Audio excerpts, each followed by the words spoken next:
Et d'autres éléments, c'est que le réchauffement climatique à 2 degrés qui se préfigure d'ici 2050, c'est un réchauffement climatique sur la planète. Il est inégal aussi entre les différents espaces de vie. Par exemple, nos outre-mer seront plus impactés, auront plus d'impact, subiront plus d'impact du réchauffement climatique que la métropole, et pareil pour le sud de la France, plus que le nord. Non, il y a d'autres éléments. Après, c'est effectivement, est-ce qu'on est en capacité à l'échelle européenne et nationale de pouvoir mieux prévoir ces événements-là, et en l'occurrence, ça supposerait de changer de paradigme, c'est-à-dire qu'on a aujourd'hui des associations et des partis politiques, notamment les écologistes, qui nous ont expliqué qu'effectivement, le réchauffement climatique, c'était l'alpha et l'oméga de la politique environnementale. Or, on a un certain nombre d'atouts à valoriser. On a les atouts en matière de mix énergétique, où on a une des électricités les plus décarbonées d'Europe. On a des atouts aussi en matière agricole aussi. Et donc, nos agriculteurs font déjà beaucoup d'efforts qui sont contraints, hein, par la politique agricole commune avec les paiements verts, etc.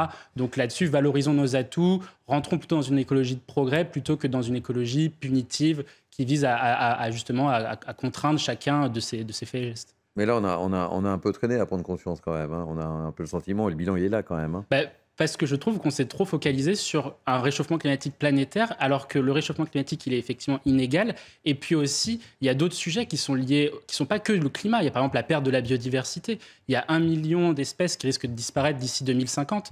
Il y a la question de la gestion des ressources, notamment de l'eau. Donc il y a beaucoup de problématiques en fait sur lesquelles on s'est focalisé depuis le protocole de Kyoto uniquement sur le réchauffement, alors qu'en fait c'est les dérèglements climatiques, c'est la gestion des ressources, c'est le cycle de vie d'un produit, c'est tous ces sujets-là qui seront adressés dans les prochaines décennies. Philippe. Les policiers tiennent la République, non pas depuis les émeutes, mais en réalité depuis les attentats, voire même avant. Il y a eu énormément de fatigue liée aux interventions très nombreuses lors des attentats de 2015, puis donc Bataclan, Charlie Hebdo, puis les attentats de Nice, etc. Donc on a une profession qui est à bout de souffle, et ces émeutes-là, elles ont rallumé en fait la flamme dessus.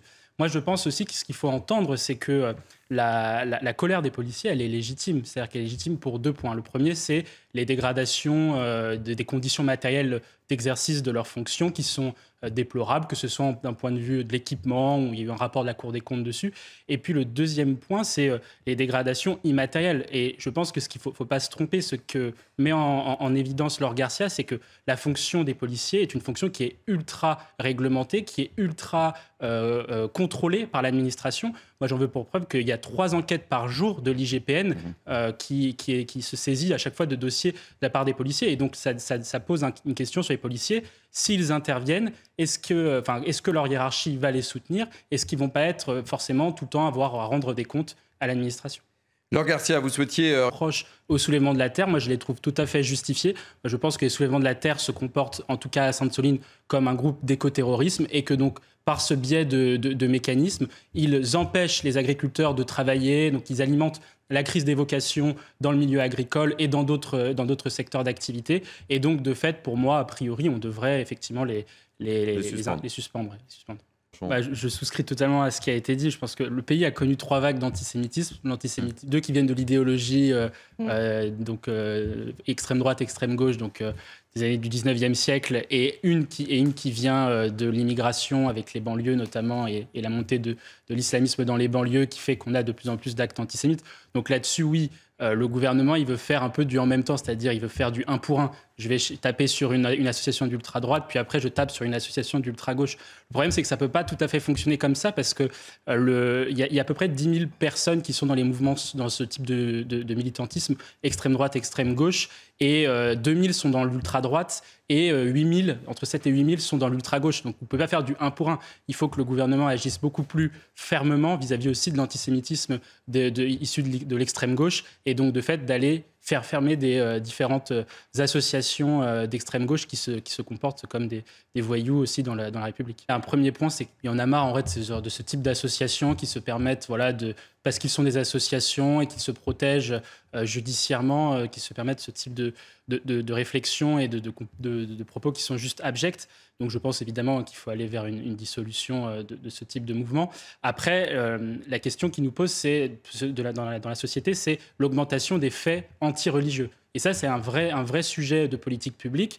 On sait qu'en volume, les augmentations des faits anti-religieux sont plutôt dédiés sur la religion catholique. ça il faut le dire. Mais par contre, l'antisémitisme, lui, les faits qui augmentent énormément aussi également, le sont davantage sur des violences faites aux personnes. Donc l'antisémitisme est davantage dirigé contre des personnes. Et en l'occurrence, c'est quelque chose qu'on ne peut absolument pas tolérer dans notre République, qui, même si elle est laïque, doit protéger les religions, quelles qu'elles soient, et donc, de fait, interdire ce type de comportement qui appelle finalement ensuite à des comportements beaucoup plus agressifs. Mathieu Hoc, sur déjà, l'initiative de ces médecins qui a augmenté le prix des consultations, et deux, sur cette expérience pour lutter contre les déserts médicaux dans le Tarn. Au moment des négociations conventionnelles entre les médecins et l'assurance maladie, il y a ce collectif de médecins qui a émergé, qui est un collectif un peu comme on voit d'ailleurs aujourd'hui dans la police, des personnes qui se soulèvent et qui disent il y a des revendications apporter pour notre fonction. Moi, je suis d'accord avec la majorité des revendications des médecins sur les questions matérielles, immatérielles. C'est vrai qu'ils font leur métier dans des conditions de plus en plus dures, de plus en plus pénibles. Il y a la cause de l'insécurité, il y a beaucoup de sujets, même aussi bureaucratisation des démarches, etc. Par contre, sur la revendication tarifaire, moi, je suis pas tout à fait d'accord avec ce que préconisent les médecins. Et donc, de fait, pour répondre à votre question, je ne suis pas d'accord avec l'idée d'augmenter les cotisations, enfin, les consultations, parce que vous ne pouvez pas à la fois avoir libéralisé les consultations, le tarif des consultations, tout en restant financé par la sécurité sociale, tout en sachant surtout qu'il risque de se faire taper sur les doigts par l'assurance maladie. Il y a de fortes chances. Ce milieu-là, je pense qu'effectivement, les marqueurs sociaux devraient ne pas avoir leur place à l'école. Mais après, moi, je souscris ce qui a été dit. Je pense que ce n'est pas le seul sujet, l'uniforme à l'école. En tout cas, ça doit s'accompagner, ça doit être assorti de tout un arsenal de mesures pour pouvoir justement reprendre le contrôle de l'école, faire en sorte que l'école ne soit plus un territoire perdu de la République, ce qui est le cas dans un certain nombre de quartiers où vous avez en fait une décrépitude de l'autorité, de la discipline, de l'excellence aussi académique. Et donc moi, je plaide aussi pour effectivement renouer avec ce lien entre les élèves et la discipline pour pouvoir aller vers une école de l'excellence qui soit républicaine et qui soit surtout la même partout dans tous les territoires du pays, ce qui n'est aujourd'hui pas le cas. Oh, des prix sur Nantes et 400, 500 euros le prix. Et à Paris, c'est encore beaucoup plus. Complètement. Ou Bordeaux, moi j'ai fait mes études à Bordeaux, pareil, on payait facilement 400, 500, même parfois 600 pour certaines autres personnes, un logement qui est pas convenable. Non, le vrai sujet, c'est qu'effectivement, le poids du logement dans le budget des étudiants a explosé ces dernières décennies. On est à plus de 30% aujourd'hui dans les dépenses contraintes liées au logement dans le budget d'un étudiant. Ensuite, il faut rajouter la nourriture, puis ensuite les différentes autres dépenses contraintes à payer. Et vous êtes dans des situations où vous vous en sortez pas. Aujourd'hui, il y a un problème d'offre. Il y a un problème d'offre parce qu'effectivement, on a des normes sur les constructions de logements qui ont fait qu'on a pris du retard dans la construction de logements. On a aussi une fiscalité sur le logement qui a incité, on va dire, à une sorte de spéculation immobilière avec, je pense notamment au Pinel.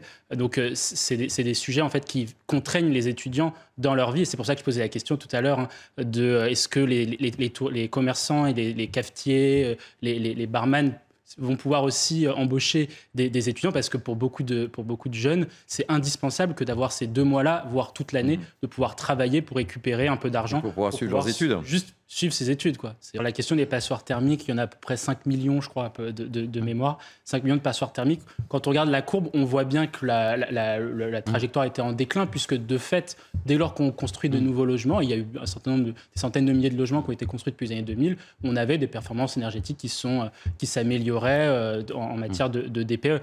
Et après, se pose aussi une deuxième question, c'est quelle est en fait la politique de rénovation de l'habitat et quel bilan on peut en faire, notamment les dispositifs MaPrimeRénov' et MaPrimeAdapt ensuite pour ce qui est le vieillissement l'autonomie en fait des personnes dans les logements. Mais en tout cas, ces dispositifs-là, aujourd'hui, ils n'ont pas atteint leur efficacité pleine au regard, on va dire, du nombre d'investissements qui ont été vraiment colossaux, qui ont été mis sur la table.